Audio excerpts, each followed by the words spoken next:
Markets move. The world takes notice. This is NextMoney Signal, your daily briefing for those who make financial moves that matter. Okay, let's dive into this temporary agreement between the U.S. and China.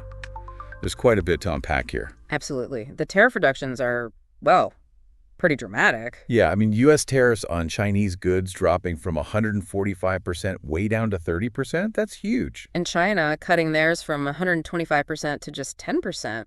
Really significant shifts. Right. So our goal here is to understand the immediate market reactions, what the data is telling us right now. Exactly.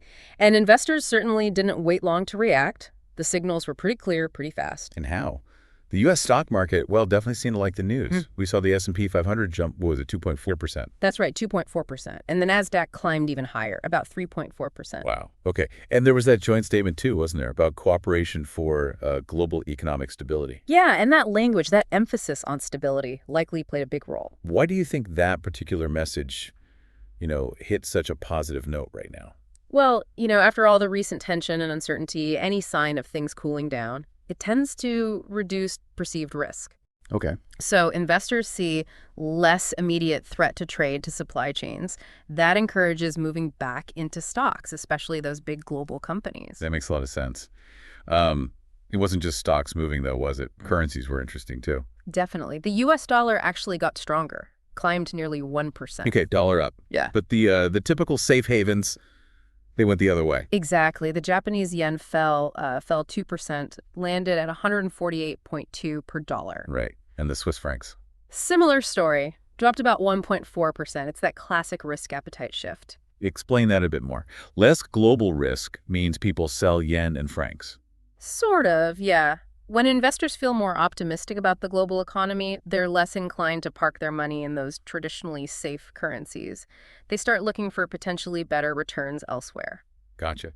And you mentioned maybe a bit of relief for Swiss exporters with a weaker franc. Could be, yeah. A weaker currency can make their goods a bit cheaper internationally. A small silver lining for them, perhaps. Okay. And what about gold? That often moves with uncertainty, too.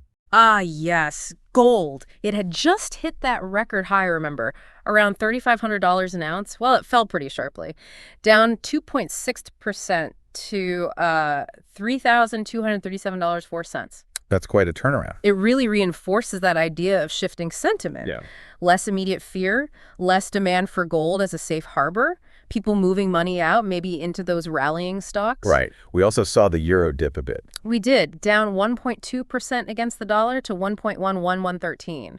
It's all part of these broader currency adjustments following the news. So stocks up, dollar up, safe havens, and gold down. It's a pretty clear picture. How are the analysts reading all this? Well, the view we looked at describes it pretty much as you'd expect a textbook rebound from recent volatility. Great textbook rebound. Yeah, they see it as a sign of renewed optimism for investors. That temporary truce, even if it's just temporary, has eased immediate worries. So just to recap the immediate snapshot then.